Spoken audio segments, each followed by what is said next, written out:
What's going on, guys? Welcome to Journey to the Moon. Today is midnight of July 12th, 2017. In this video, I will talk about mining Bitcoin through solar-powered mining rigs, top banking executives choosing Ethereum over BTC, Putin and Russia looking to legalize and regulate Bitcoin, as well as the current state of the community of the cryptocurrency market as it's still on a downtrend with lots of bloodshed, and possibly using LTC as a hedge to the current bearish trend of the market. Is solar-powered cryptocurrency mining the next big thing? As we all know, mining crypto is fairly costly in the beginning, as you got to pay for the mining rigs and the electricity to keep the rigs going. But it seems that someone has successfully used solar power to pay for their electricity costs. The process has been so profitable, in fact, that the miner running the operation plans to increase the number of computers to 1,000 this fall. In the case of this particular desert miner, the individual mining rigs cost $8,000. This cost has included all solar panels, power controls, batteries, and the Antminer. When fully operational, each miner brings a total in a profit of about $18 a day. What I do find interesting is that Bitcoin prices must stay above $2,000 in order for the operation to be profitable, which I do find interesting. Here's another source here. I'm not sure if those are the panels right there. It's pretty much saying the same thing here. Top executives supports Ethereum, not Bitcoin. Mike McGovern, the head of investor services fintech offerings for Brown Brothers and Company, one of the oldest private banks in the U.S., has recently come out in support of Ethereum rather than its older, bigger competitor Bitcoin. McGovern calls Ethereum blockchain superior. When looking at Bitcoin blockchain versus Ethereum, there is no doubt Ethereum is superior. It doesn't cost as much to mine Ether tokens because it requires less electricity than Bitcoin. Ethereum is not only cheaper than Bitcoin, it is also more robust and has more applications outside of simply financial transactions, such as a represent virtual shares, assets of proof of membership, and more, he said. I'm sure a lot of people will argue with his points, especially with Bitcoin possibly getting Lightning Network and RSK smart contracts. But there's also the scaling issues with Ethereum, as we see with ICO mania, where Ethereum pretty much shut down for a little bit due to the heavy influx of transactions. So there is arguments that could be made. But as far as mining Ethereum does plan to go on proof of stake. So you know, that is a plus if they can go to proof of stake. But maybe the solar power mining rigs can help BTC in the long run. But it's interesting how he's to say that Ethereum really is superior to Bitcoin, but we'll see how it plays out in the future. Here's another article talking about the same thing here, and this was pretty funny. McGovern's comments are also reflective of the bank's financial decisions, as they have been following and investing in Ethereum over the past 5 years. Other capital companies are doing the same, like MGT Capital, who has begun mining Ethereum for profit. I don't know if this was a journalist error for them to say they've been following and investing in Ethereum for the past 5 years, because Ethereum came out in 2014. If I'm not mistaken, so I don't know if that was an error on their part. Putin praises digital tech. Will Russia regulate Bitcoin? Bitcoin's benefits on the economy of Russia could not be evident in the short term. However, the Russian central bank is likely considering the growing demands towards Bitcoin for casual traders and institutional investors. It is also likely that Russia will regulate Bitcoin for similar reasons as China, to prevent the Bitcoin exchange from going underground and to black markets. which are harder to regulate and track. I agree with the view that retail and professional investors' greater regulatory structure is very supportive because it adds to the legitimacy of the whole network. Putin and the Russian government overall stance on digital technologies and unified international regulation on the technology market may benefit Bitcoin, considering the overwhelming majority of countries that have regulated and legalized Bitcoin. So for the most part, the gist I get out of it is they'd rather make it legal so they can regulate it versus doing some prohibition type event where you really can't stop Bitcoin and there's so much demand that people would rather just go to a black market than listen to the law, versus so they're just giving it the thumbs up so they could keep an eye on it versus having people go to black markets. All in all, we're sitting at under 80 billion. There's still a lot of red in the crypto space. Yes, there's some green, but that's because coins have been down so hard. For example, Stratus is up 20%. It's up 20%, but it's down big for the weekly. So don't be fooled by the green here. I really don't think we've hit a bottom.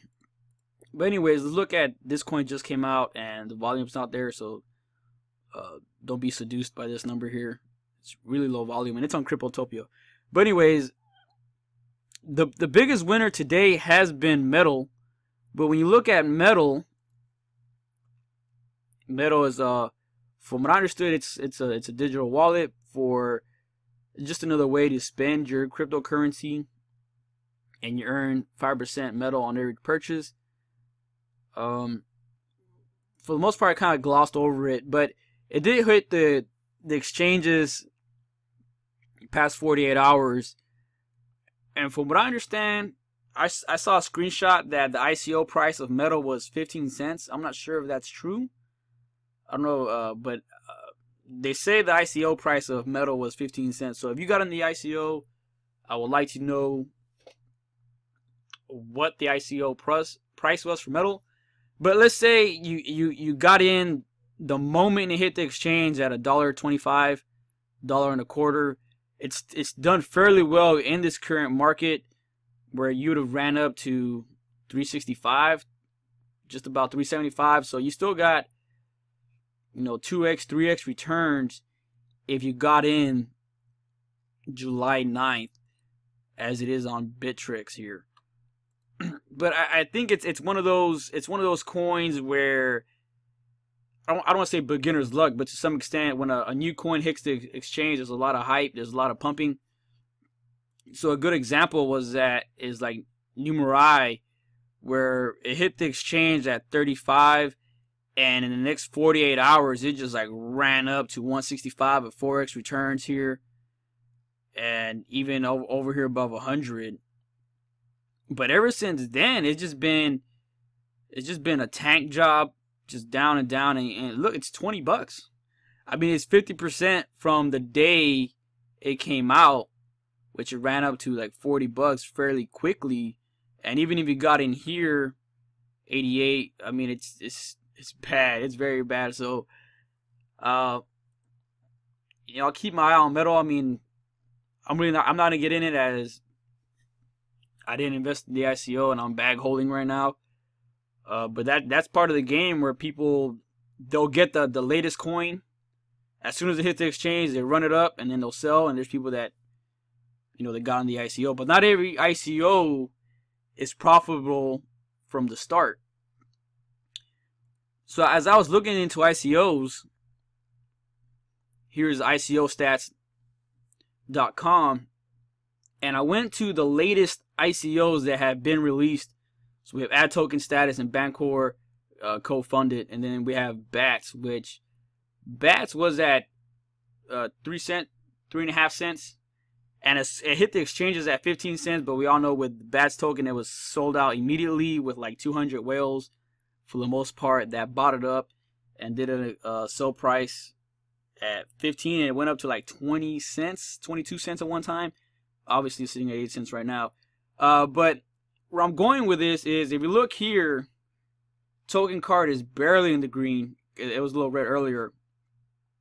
But if you look at the ICO stats, the latest 3 ICOs are in the red.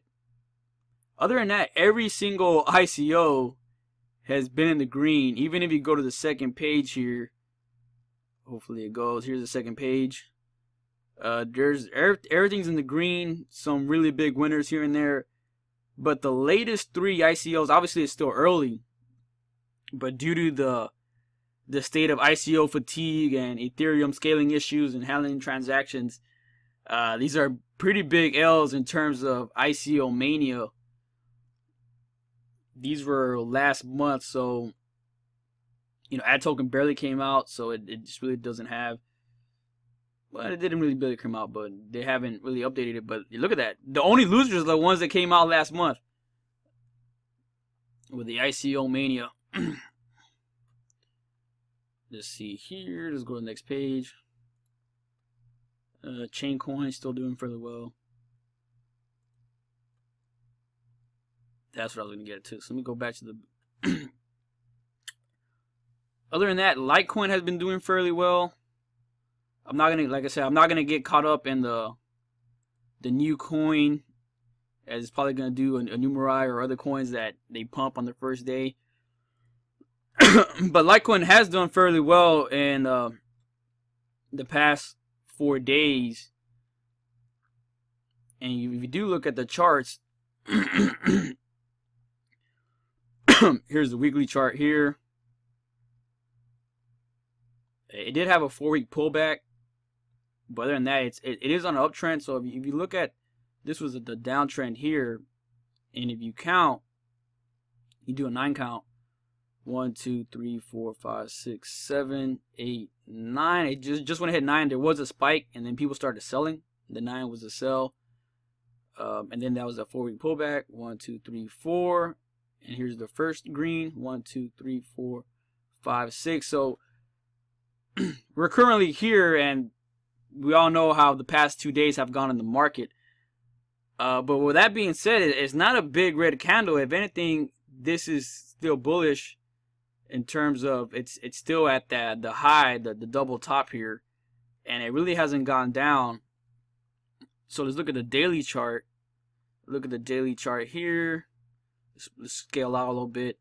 So here's the cup and handle, right? Here's the cup, here's the handle, and then it pops up here, and here's the past 2 days, right, where the market's lost like $27 billion the past 2 days, and it just did a dojis. It did little dojis. It's not big red candles, and actually this daily right here is green. It is the daily chart, but again, the market has lost 20 billion, 25 billion, and it's not a big red candle. So let's look at Litecoin. Zoom in here. $45. It's not big green, but it's green. This has been zoom in the past 4 days. Let's look at July 8th. It was at $44.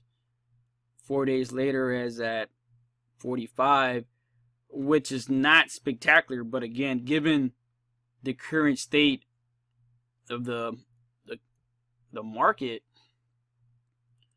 look at here. I mean, the market's lost about 91, 80, 11 billion. For the amount of money the market has lost, LTC is holding up. But another thing that I was thinking with LTC is obviously with the SegWit 2x FUD. Litecoin is really a clone of BTC. It already has SegWit. It works, BTC works, and it just might be a little hedge to what BTC should have been, right? This is saying that BTC like crumbles and fails. I'm not saying that. I'm just saying that LTC is a clone. It has SegWit. It works, and people might, hedge on LTC, as it's done fairly well in this current bloodbath. So here we have Charlie Lee pumping. Right, Charlie's a pumper. Litecoin performing surprisingly well during this bloodbath. At least it's not double-digit losses. And you can see here, this is a day ago when coins are losing 25-30%. LTC stayed strong. And here we have, you scroll up here, he's talking about the flattening is coming, where Litecoin is going to overtake Ethereum. But we will see. Other than that, if you're holding bags, you know, keep holding the bags. If you want to buy, if you're looking to buy crypto, I don't think we've hit the bottom yet. I don't think some coins have hit the bottom. Yes, don't be seduced by the green. You're still down for the week. Again, Stratus is up 20%, but it's down from the week. It's down from when I bought it, so I'm not too excited there. I don't think we're at the bottom yet.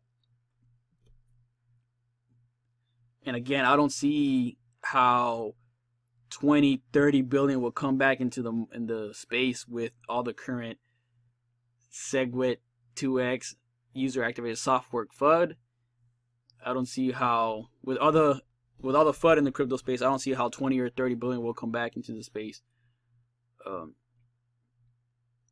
So if you're hodling, keep hodling. If you're looking to buy, I would say wait another 24 hours or a day or so to see if this is truly a bottom.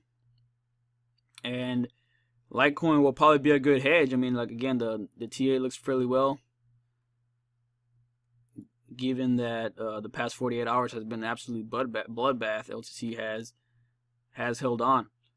So until then, like, comment, subscribe. Let me know what you think. Let me know what you're doing. If you want me to use your Genesis code, go ahead and use mine, and I'll put you on the list to put you at the end of the week there. So like, comment, subscribe. Let me know what you think. Buy, sell, or hold. Until then, I'll see you on the moon.